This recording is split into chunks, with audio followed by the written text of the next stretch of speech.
संवार दी मेरी जिंदगानी, हम पे की आपने बड़ी मेहरबानी। मेरे बाबा मुझको दी खुशियां बेपनाह, मेरे बाबा मुझको दी खुशियां बेपनाह।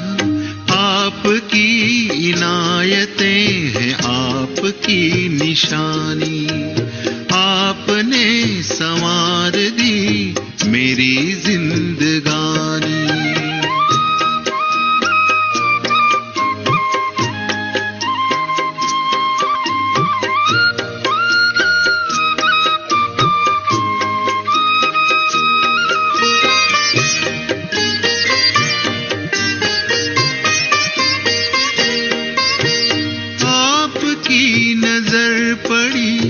मुस्कुराई जिंदगी, सोई जो नसीब की लकीर वो सभी जगी। रोम रोम कहते प्रभु प्यार की कहानी, रोम रोम कहते प्रभु प्यार की कहानी। आपने संवार दी मेरी जिंदगानी, हम पे की आपने बड़ी मेहरबानी।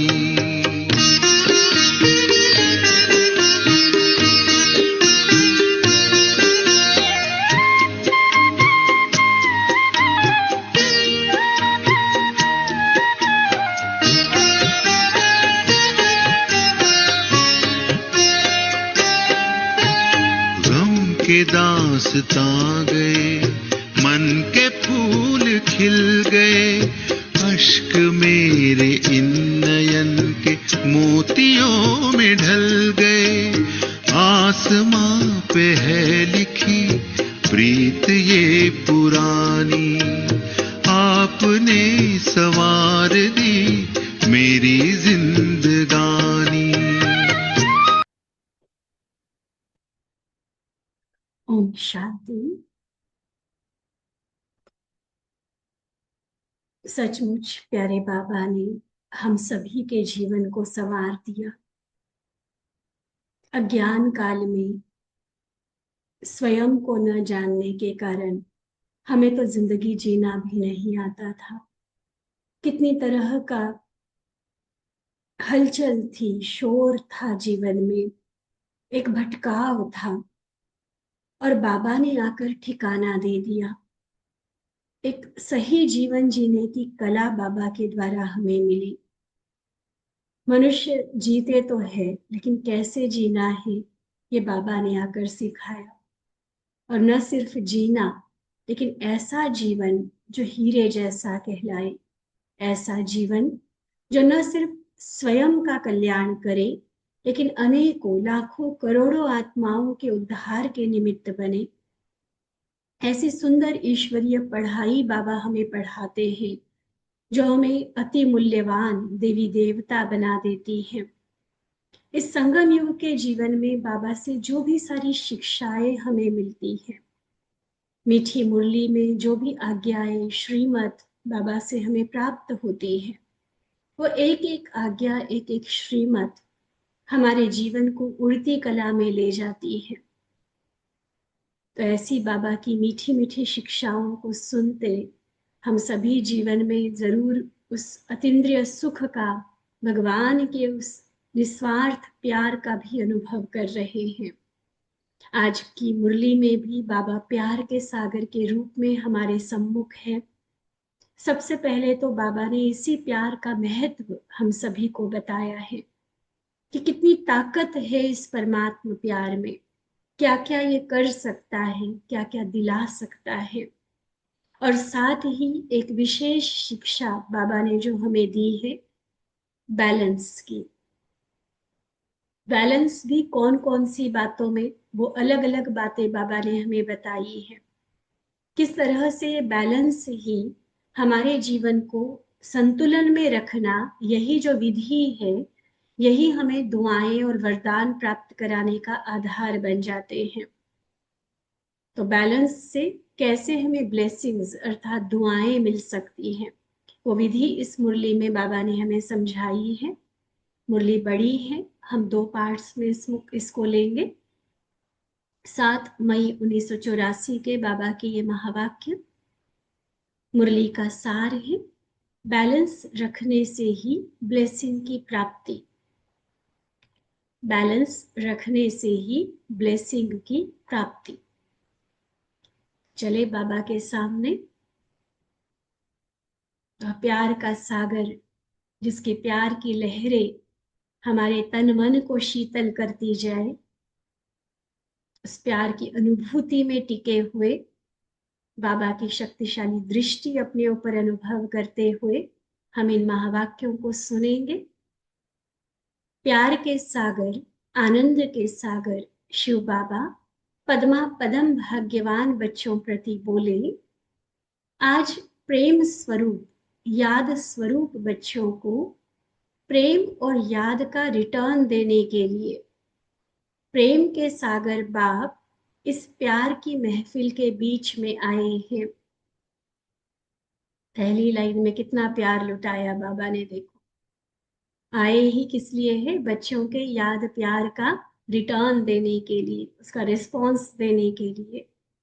यह रूहानी प्यार की महफिल, रूहानी संबंध की मिलन महफिल है। रूहानी संबंध की मिलन महफिल है, जो सारे कल्प में अब ही अनुभव करते हो। सिवाय इस एक जन्म के और कभी भी रूहानी बाप का रूहानी प्यार मिल न सके। सतयुग त्रेता में तो बाबा के आने की बात ही नहीं है। भले दैवी प्यार भी बहुत श्रेष्ठ है, देवात्माओं के साथ जो हमारा स्नेह भरा संबंध रहेगा बहुत अच्छा रहेगा, मधुर होगा, लेकिन बाबा तो नहीं होगा ना वहां पर।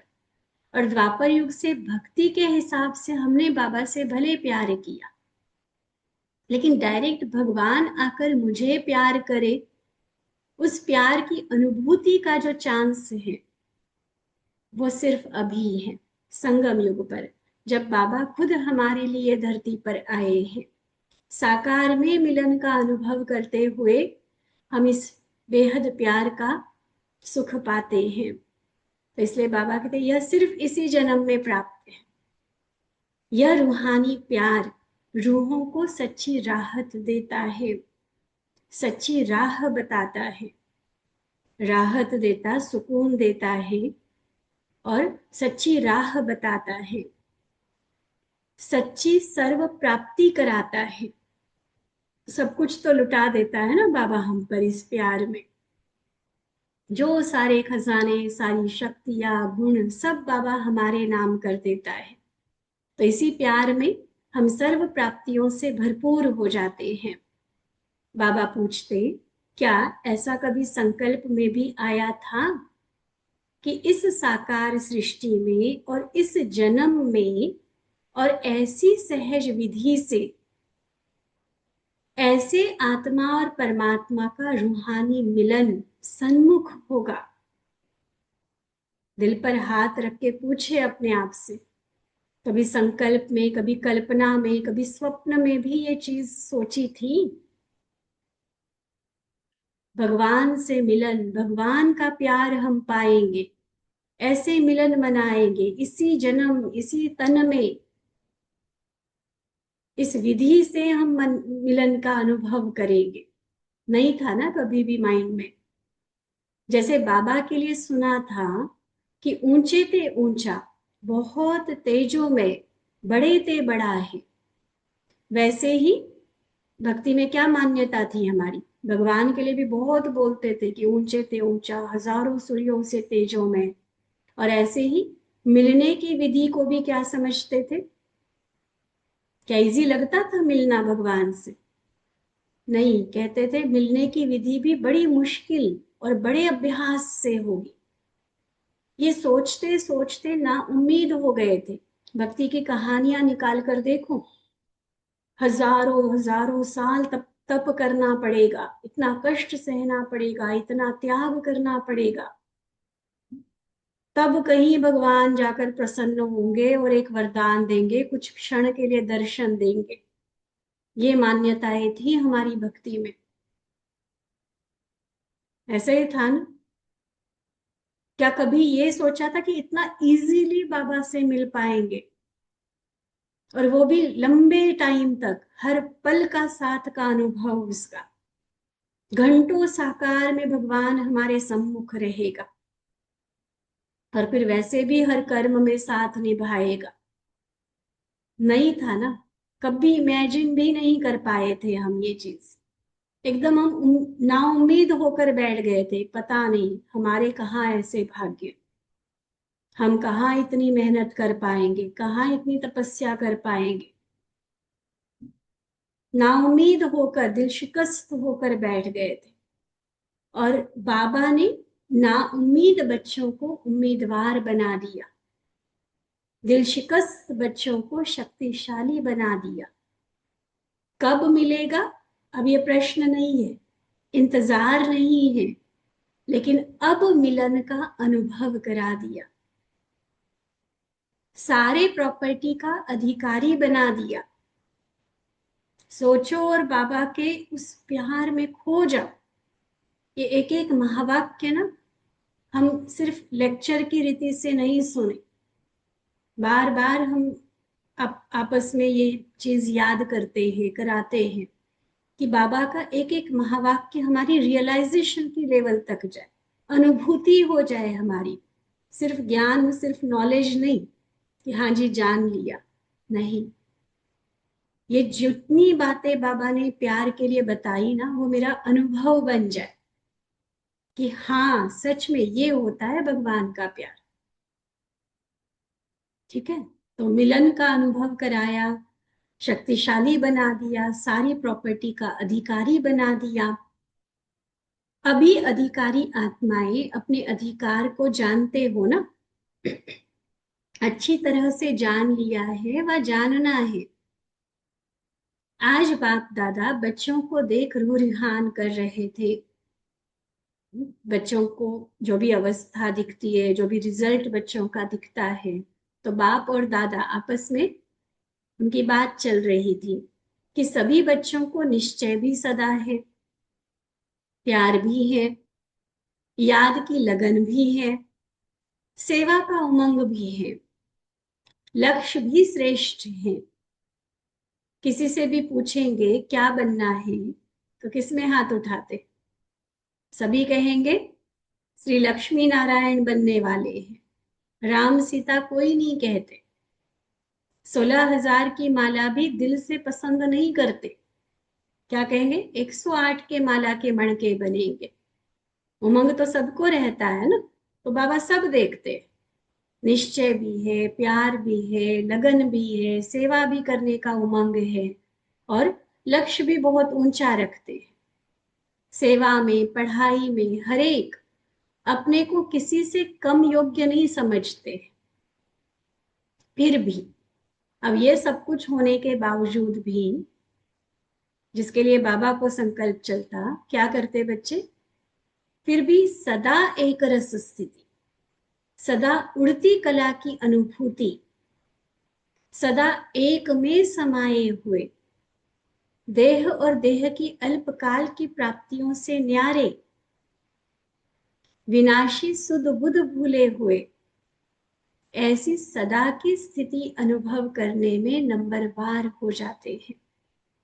प्यार, निश्चय, लगन, उमंग, लक्ष्य सब कुछ होते हुए जो एक रस अवस्था होनी चाहिए वो नहीं दिखाई देती है। जो हमेशा उड़ती कला दिखनी चाहिए, अभी कभी वो कलाबाजी अलग अलग चलती रहती है, अलग अलग कलाएं चलती है। अभी 2 दिन पहले मुरली में आया ना, क्या करते बच्चे? क्या करते? कभी उड़ती कला, कभी चढ़ती कला, कभी चलती कला, कभी रुकती कला, है ना? तो ऐसे तो नहीं करते। देखो बाबा को तो ये बड़ा दुख से बोलना पड़ता है। दुख वैसे तो बाबा को नहीं महसूस होता, लेकिन अच्छा भी तो नहीं लगता होगा ना, कि जब सब कुछ है, प्यार, निश्चय, उमंग, लक्ष्य, फिर भी वो एक जैसा नहीं रहते, हलचल में आते, ऊपर नीचे होते रहते। सदा सिर्फ एक बाबा ही बाबा, वो जो समाई हुई लवलीन अवस्था होनी चाहिए उसमें भी कम पड़ जाता। कभी समा जाते, कभी बाहर निकल आते। तो ये जो बाबा आज रिजल्ट देख रहे हैं कि ये जो नंबरवार हो जाते हैं, यह क्यों? बाप दादा इसका विशेष कारण देख रहे थे। एक रस क्यों नहीं रहते? क्या कारण देखा? एक ही शब्द का कारण है जो आज की मुरली जिस पर है। क्या कारण है? देखो, बच्चे सब कुछ जानते हैं और सब कुछ सबको प्राप्त भी है। ये भी कई बार बाबा ने हमें बताया कि बाबा ने देने में किसी को कोई कमी नहीं छोड़ी है। सबको ब्राह्मण जन्म होते सब कुछ मिल गया है। विधि का भी ज्ञान है, कैसे पुरुषार्थ करना है, कैसे आगे बढ़ना, सब विधि तरीका पता है। सिद्धि का भी ज्ञान है, क्या करने से क्या प्राप्ति होने वाली है, क्या रिजल्ट आएगी, है ना। विधि भी पता है, सिद्धि भी पता है, कर्म और फल दोनों का ज्ञान है। लेकिन अब जो मेन कारण पर बाबा हमारा फोकस करा रहे हैं, सदा बैलेंस में रहना नहीं आता है। यह बैलेंस की ईश्वरीय नीति समय पर निभाने नहीं आती है, बैलेंस बिगड़ जाता है। जबकि यही हमारे आधार है एक रस स्थिति का, वो ईश्वरीय नीति है, ये पॉलिसी है जो बाबा ने हमें दी है कि बैलेंस में रहोगे तो ये जो एक रस स्थिति, सदा उमंग, सदा उड़ती कला, ये वाली स्थिति हमारी फिर दिखाई देगी। तो बैलेंस की नीति निभाने नहीं आती, इसलिए हर संकल्प में, हर कर्म में बाप दादा की व सर्वश्रेष्ठ आत्माओं की श्रेष्ठ आशीर्वाद, ब्लेसिंग प्राप्त नहीं होती है। बैलेंस होगा तो ब्लेसिंग मिलेगी ना, और बैलेंस ही हिल जाता है तो ब्लेसिंग भी नहीं मिल पाती है, फिर मेहनत करनी पड़ती है। दुआएं हमारे काम को आसान करती है, दुआओं को लिफ्ट के साथ कंपेयर किया जाता है। लेकिन अगर दुआएं ही नहीं मिल रही, आशीर्वाद नहीं मिल रही है, तो फिर मेहनत करनी पड़ती है, फिर सहज सफलता अनुभव नहीं होती है। तो किस बात का बैलेंस, किस बात का बैलेंस भूल जाता है? एक तो याद और सेवा। पक्का करा रहे बाबा, बैलेंस कौन सा होना चाहिए? याद और सेवा। याद में रह सेवा करना, यह है याद और सेवा का बैलेंस। कुछ भी कर रहे, स्थूल सूक्ष्म जो भी कारोबार चल रही है, जो भी हमारी ड्यूटी है, जो भी कर्तव्य हम सेवा का निभा रहे हैं, हाथों से शरीर से कर्म कर रहे हैं, वो सेवा कर रहे हैं, लेकिन अंदर की स्थिति मेरी याद में समाई हुई होनी चाहिए। तो याद में रहकर सेवा करना, इसको कहते हैं बैलेंस। लेकिन सेवा में रहकर फिर समय प्रमाण याद करना, समय मिला तो याद किया, नहीं तो सेवा को ही याद समझ लिया, इसको कहा जाता है अनबैलेंस, असंतुलन हो गया। फिर एक जैसा नहीं रहा पलड़ा, फिर ऊपर नीचे हो गया। सिर्फ सेवा ही याद है और याद में ही सेवा है, यह थोड़ा सा विधि का अंतर सिद्धि को बदल देता है। देखो, दो अलग अलग बातें। एक है कि याद में रहकर सेवा करना, मन से याद में समाये हुए हैं और सेवा में लगे हुए हैं, हथ कारडे दिल यारडे, ये तो हो गया बैलेंस, जो बाबा चाहते हैं, जो हमें ब्लेसिंग्स दिलाएगा, जो मनचाही रिजल्ट देगा, सफलता देगा। लेकिन होता क्या है, जो दूसरी बात, सेवा को ही याद समझ लेते, अरे कर तो बाबा की सेवा रहे ना, दीदियों ने तो काम दिया हुआ है, सेवा में तो लगे हुए, बाबा तो है ही है ना हमारे साथ। ये थोड़ा सा अलबेलेपन वाला टच आ जाता है इसमें, और जिसमें एक्चुअली देखा जाए तो याद नहीं रहती है, तो वो इम्बैलेंस हो गया। यह थोड़ा सा अंतर विधि में चेंज कर लिया ना, तो सिद्धि में भी फर्क आएगा। फिर जब रिजल्ट पूछते हैं कि याद की परसेंटेज कैसी रही, तो क्या कहते? सेवा में इतने बिजी थे, कोई भी बात याद नहीं थी, मुरली का पॉइंट तक भूल जाता है। आज बाबा का कितनी प्यारी कोई बात आई थी मुरली में, सुनते हुए इतने खुश हो गए सारे, दिन में फिर दोबारा पूछ के देखो, कहाँ याद होती है।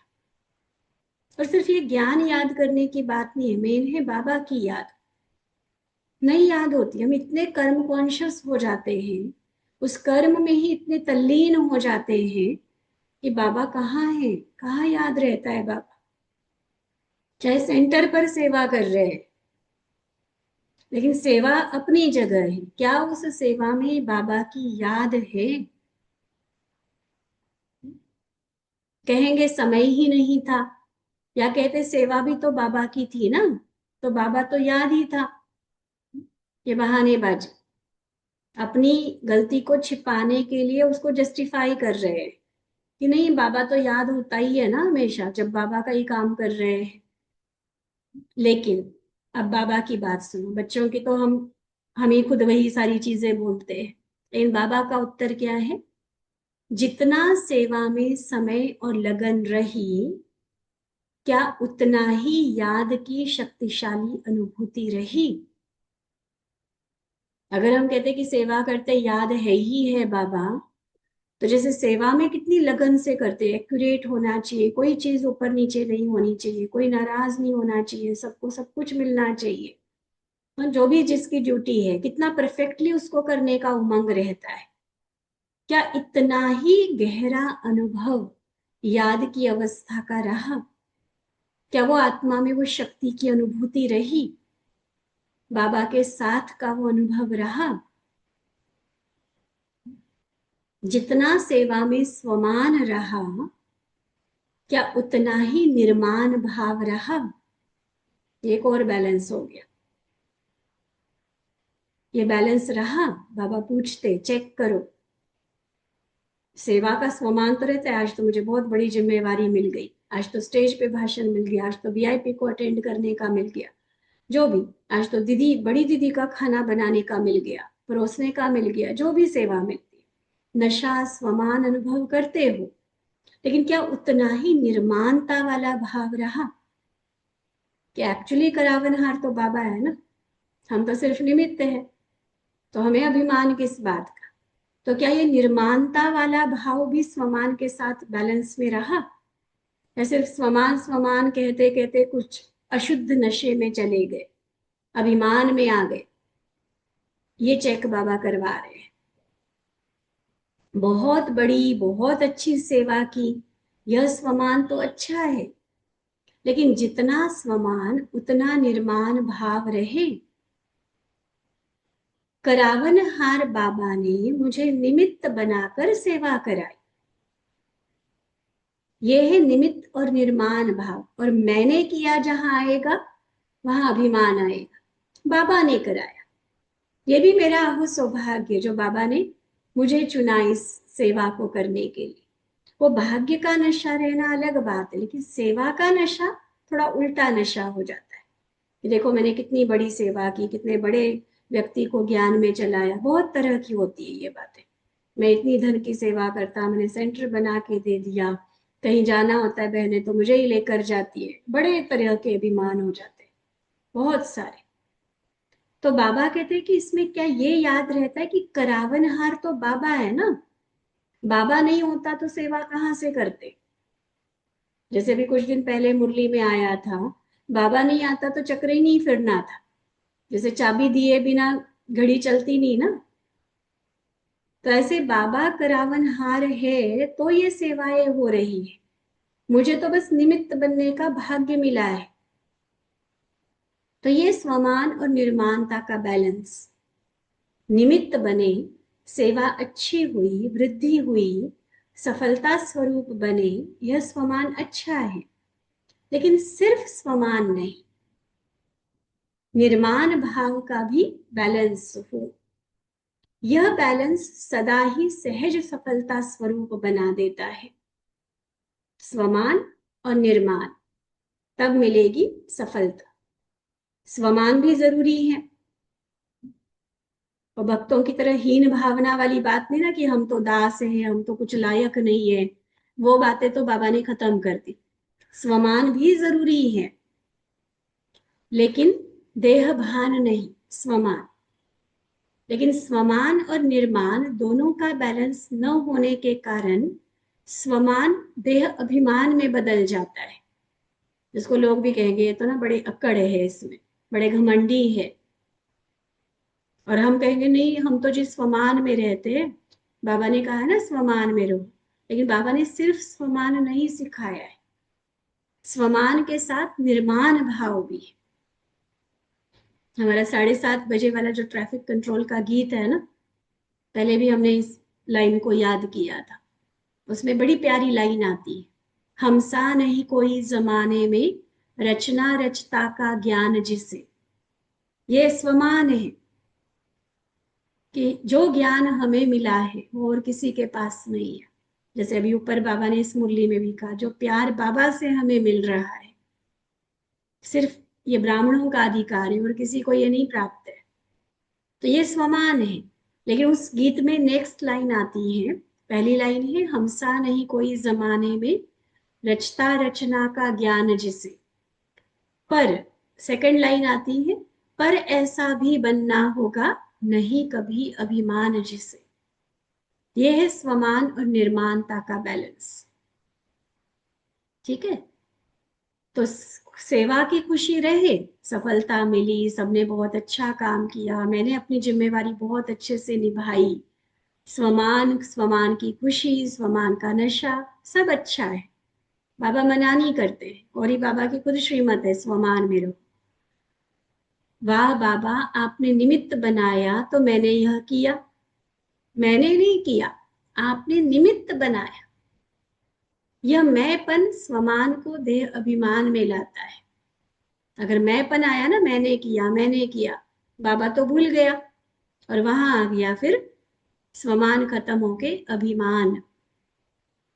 तो याद और सेवा का बैलेंस रखने वाले स्वमान और निर्माण का भी जरूर बैलेंस रखते हैं। तो समझा बैलेंस किस बात में नीचे ऊपर होता है। बाबा भूल जाता है, बाबा करावनहार है, ये भूल जाता है, तो याद और सेवा का बैलेंस भी बिगड़ता है और स्वमान निर्माणता का भी बैलेंस बिगड़ता है। ठीक है, तो ये दो बैलेंस हो गए। आगे बाबा कहते, ऐसे ही जिम्मेवारी के ताजधारी होने के कारण हर कार्य में जिम्मेवारी भी पूरी निभानी है। ठीक है, जो कार्य सौंपा जाए, छोटे से छोटा काम भी है ना, इतना अच्छे परफेक्ट तरीके से करो ना, जो काम देने वाले को भी दिल से उसकी दुआएं निकले कि हाँ कितना अच्छा काम किया, कितने एक्सपेक्टेशन से भी बढ़कर काम किया। तो जो भी जिम्मेवारी, कई छोटी जिम्मेवारी होती है, कई बड़ी जिम्मेवारी होती है, तो उस जिम्मेवारी को भी अच्छे से निभाना है। चाहे लौकिक चाहे अलौकिक प्रवृत्ति है, चाहे ईश्वरीय सेवा की प्रवृत्ति है, दोनों प्रवृत्ति की अपनी अपनी जिम्मेवारी निभाने में अब एक और बैलेंस, जितना न्यारा उतना प्यारा। जिम्मेवारी निभानी है, अच्छे से निभानी है, तो वहां हम बनेंगे प्यारा। लेकिन फिर जहां वो छोड़ने की बात आ जाए ना, तो दिल ऐसे तंग नहीं होनी चाहिए, हाई मैंने इतने सालों से ये काम संभाला है, अब दूसरे को कैसे दे दूं। न्यारा भी तुरंत सेकंड में बन सके, ये बैलेंस, जितना न्यारा उतना प्यारा। हर जिम्मेवारी को निभाना यह भी आवश्यक है, लेकिन जितनी बड़ी जिम्मेवारी उतना ही डबल लाइट। ऐसा नहीं कि जिम्मेवारी के बोझ तले दब गए, टेंशन हो गया, बीपी बढ़ गया, नहीं। जितनी बड़ी जिम्मेवारी उतना डबल लाइट, एकदम मन हल्का, खुशी में नाचते गाते सारी जिम्मेवारी पूरी कर रहे हैं। शरीर से नाचने गाने की बात नहीं है, वो हर कोई कर भी नहीं सकता और कई स्थानों पर संभव भी नहीं होता, लेकिन मन नाच रहा है खुशी में। मन भारी ना हो जाए कि भाई इतना बड़ा काम करना है, नहीं। जितनी बड़ी जिम्मेवारी उतना अधिक डबल लाइट स्थिति का अनुभव। जिम्मेवारी निभाते हुए जिम्मेवारी के बोझ से न्यारे हो, इसको कहते हैं बाबा का प्यारा। घबराए नहीं, क्या करूं, बहुत जिम्मेवारी है, ये करूं व नहीं, क्या करूं, ये भी करूं वो भी करूं, बड़ा मुश्किल है, सारे काम मेरे ऊपर ही डाल रहे हैं। ये सारी हमारी बातें बाबा नकल कर रहा है। ये सारी बातें हम बोलते हैं, देखो चेक करना कभी। छोटे मोटे दिनचर्या के कामों में भी कई भारी हो जाते हैं कि मोटर भी मैं ही चलाऊं, बेल बजते तो दरवाजा भी मैं ही खोलूं, इतने कामों में भी भारी हो जाएंगे होने वाले। और कई तो बड़े से बड़ी जिम्मेवारी निभा के भी हल्के फुल्के, जैसे कुछ किया ही नहीं। अब देखो बाबा मेरी कौन सी स्थिति चाहता है। बाबा के तब बड़े से बड़ी जिम्मेवारी होते हुए भी कोई प्रश्न नहीं, कोई तनाव टेंशन नहीं।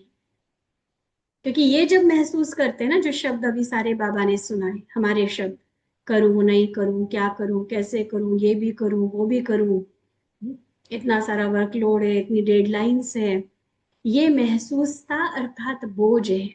बोझ माना कोई टोकरी कोई गठड़ी उठाने वाली बात नहीं है। ये जो अंदर से महसूस कर करके हम बोझिल हो जाते हैं ना, मन भारी हो जाता है, फिर डबल लाइट कहाँ बनेंगे। इसको तो डबल लाइट नहीं कहेंगे ना। डबल लाइट अर्थात न्यारा।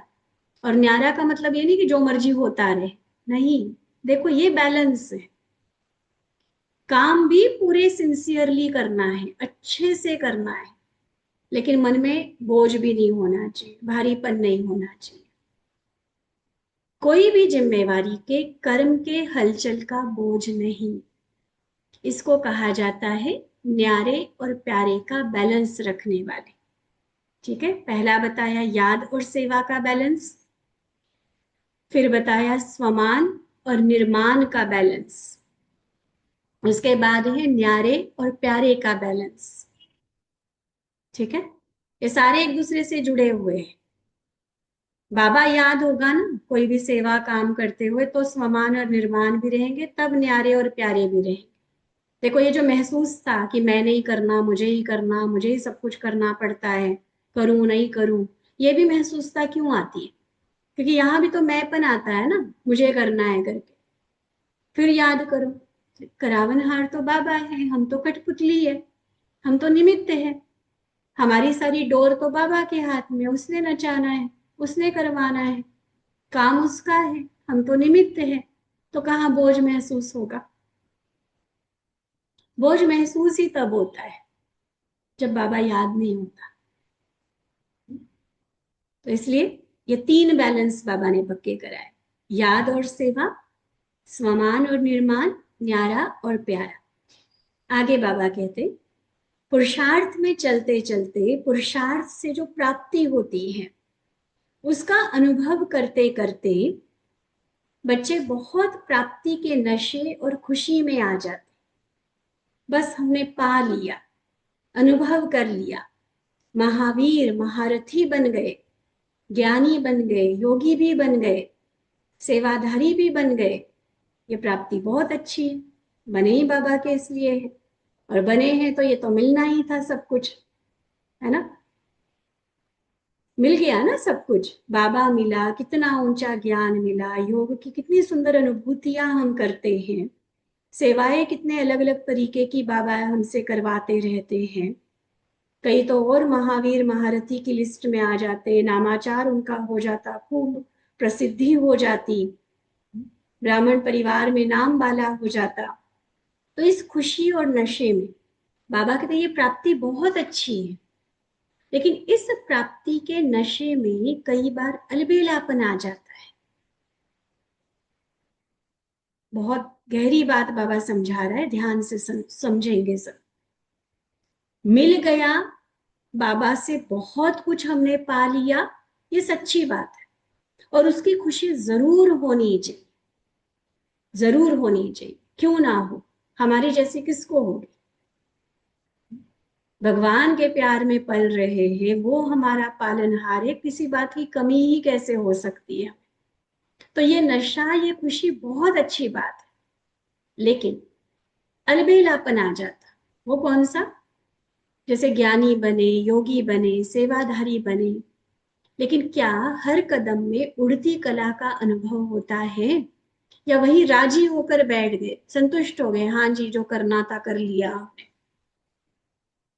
कईयों की ये स्टेज आ जाती है, जैसे वो रुक गए, बहुत मिल गया ना, बहुत नाम मान कमा लिया, बहुत प्रसिद्धि हो गई, बहुत बड़ों के नजदीक आ लिए, हाँ, बड़े सारे सेंटर खोल लिए, बड़े सारे जिज्ञासु बना दिए, चाहे टीचर्स बहने हैं चाहे जिज्ञासु, सबके लिए बाबा ये बोल रहे हैं। मतलब जितना कुछ पाया बाबा से या जितना कुछ किया, वहां संतुष्ट होकर बैठ जाते कि हाँ जी हमने तो सारी उम्र बहुत कर लिया, 10-20 साल से हम लगे हुए, बहुत कमा लिया। और वहां आता है अलबेलापन, जो अटेंशन खुद के ऊपर होना चाहिए वो खत्म हो जाता है। इसलिए बाबा पूछते हैं कि अभी तक जितना किया, उड़ती कला मना क्या, और आगे और आगे, क्या वो अनुभव होता है, या जितना लिया उसी में बस खुश होके बैठ गए? बाबा कहते जब तक जीना है तब तक हर कदम में उड़ती कला में उड़ना है, रुक नहीं जाना है। अगर प्लेन उड़ते उड़ते रुक जाए तो क्रैश हो जाएगा ना। आगे से आगे, भले कितना भी कमा लिया, अभी बाबा के पास और बहुत है हमें देने के लिए, अभी वो भी लेना है, अभी वो भी लेना है। ठीक है, तो जब तक जीना है तब तक हर कदम में उड़ती कला में उड़ना है, इस लक्ष्य से जो आज करते उसमें और नवीनता आई। अब तक जो किया अब थोड़ा और नए तरीके से करो, और नए तरीके से करो। वहां जहां तक पहुंचे वही सीमा, संपूर्णता की सीमा समझ लिया, हम तो बन गए 16 कला संपूर्ण, ऐसे समझ के तो नहीं बैठ जाते हो। पुरुषार्थ में प्राप्ति का नशा और खुशी आवश्यक है, ये निरस जीवन नहीं है, बहुत मिला है बाबा से हमें, और उसकी खुशी जरूरी है, उस प्राप्ति का एहसास जरूरी है।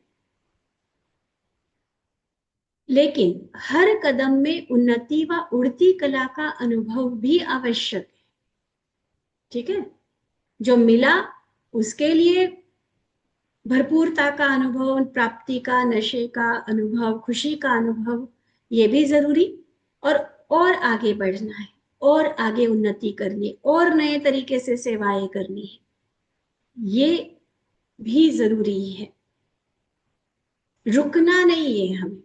कई है ना सीखना बंद कर देते हैं, हाँ मुझे तो ना बहुत अच्छा भाषण करना आ गया, वही 5 साल की बाबा की मुरली होती है, वही रिपीट हो जाती है, मुझे तो सब कुछ पता चल गया। हम तो औरों को भट्टी कराने वाले बन गए, हमें भट्टी की क्या जरूरत है? अरे वो बड़े बहन जी आएंगे, वो बड़े भाई जी आएंगे, उनसे ज्यादा अच्छा तो हम समझा देते हैं, हमें नहीं क्लास की जरूरत है। बहुत तरह की ऐसी बातें जो मन को रोक देती है आगे बढ़ने से। उड़ना, जो बाबा जो हमारी उड़ती कला देखना चाहते, वो ठहरती कला हो जाती, रुकती कला हो जाती है। और जहां हमने सीखना बंद कर लिया ना, वहां लाइफ खत्म समझ लो।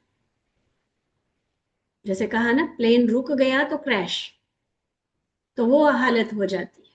इसलिए बाबा ये दोनों बातें कह रहे हैं पक्की। आज बैलेंस है ना, तो बैलेंस में दो दो दो बातें आएंगी। तो अब कौन सा बैलेंस बताया? प्राप्ति, खुशी, जो कुछ मिला उसके लिए वो भी आवश्यक, लेकिन उड़ती कला भी हमेशा होनी चाहिए। कल जितना था मेरे पास आज और होना चाहिए। स्थूल प्राप्तियों के लिए कहा जाता है कि संतुष्ट रहो, जितना है उतना बस है, ज्यादा पीछे नहीं लगो।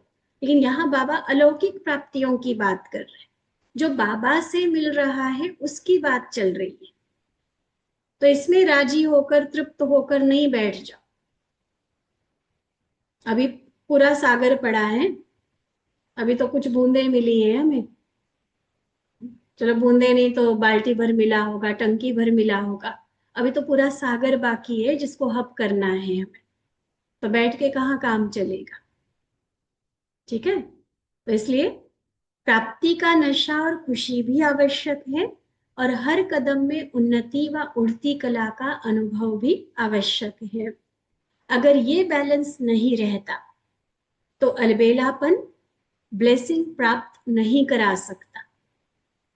इसलिए पुरुषार्थी जीवन में जितना पाया उसका नशा भी हो और हर कदम में उन्नति का अनुभव भी हो। पुरुषार्थी जीवन में जितना पाया उसका नशा भी और हर कदम में उन्नति का अनुभव भी हो। इसको कहा जाता है बैलेंस। ये बैलेंस सदा रहे। ऐसे नहीं समझना कि हम तो सब जान गए। देखो, बाबा के पास हर बच्चे का संकल्प पहुंचता है और तभी बाबा को फिर ऐसी मुरली चलानी पड़ती है। रुक नहीं जाओ। कई रेगुलर क्लास बंद कर देते, बहन जी हमें पता है बाबा ने वही बातें बोलनी होती है, बाबा ने बोलनी है, लेकिन क्या मैंने अपने आप को वैसा बनाया? क्या मेरा जीवन वैसा बना जो मैं सुनना छोड़ दूं? नहीं। ये जो बोल देते ना कि हम तो सब जान गए, अनुभवी बन गए, हम तो बहन जी बहुत अच्छे तरीके से चल रहे हैं, समझाने की जरूरत नहीं है, हमें नहीं इशारा दो आप, हमें पता है क्या करना है। बाबा कहते अच्छे बने हो, ये बहुत अच्छा है।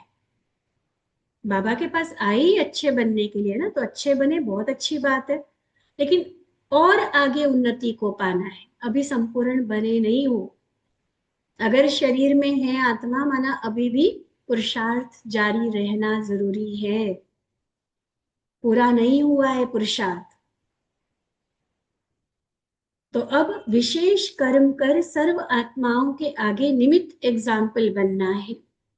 ये नहीं भूलना। समझा किन किन बातों में बैलेंस रखना है। इस बैलेंस द्वारा स्वतः ही ब्लेसिंग मिलती रहेगी।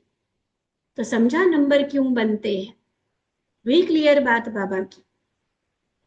शुरू में जो बाबा ने कहा, निश्चय भी है, प्यार भी है, उमंग भी है, लगन भी है, लक्ष्य भी है, फिर भी नंबरवार है। एक रस स्थिति की बात करें, उड़ती कला की बात करें तो नंबरवार है। तो नंबरवार का कारण क्या बताया? बैलेंस की कमी। और इस मुरली के हिसाब से आज 4 बैलेंस बाबा ने बताए। ध्यान पे रहे सबके, नोट किए? याद और सेवा का बैलेंस, स्वमान और निर्माणता का बैलेंस, फिर बताया था न्यारे और प्यारेपन का बैलेंस, और लास्ट बताया एक तरफ प्राप्ति और खुशी, दूसरे तरफ उतना ही अटेंशन, उड़ती कला का। अलबेला नहीं बनना है। तो ये बैलेंस रखेंगे तब ब्लेसिंग्स मिलती रहेगी, और ये ब्लेसिंग्स ही हमारे लिए ये दुआएं विमान का काम करेगी, जो हमें सदा उड़ती कला में रखेगी। ठीक है? आगे भी बाबा की मुरली है जिसमें बाबा ने इसी बात को और स्पष्ट किया है, बैलेंस को और पक्का कराया है। दादियों से और अलग अलग ग्रुप्स के साथ बाबा ने मुलाकात की है, तो उसको हम नेक्स्ट क्लास में लेंगे। ठीक है?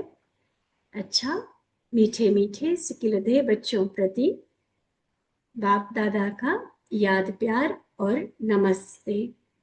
हम रूहानी बच्चों की रूहानी बाप दादा को दिल व जान, सिक व प्रेम से नमस्ते नमस्ते नमस्ते जी। अच्छा, ओम शांति।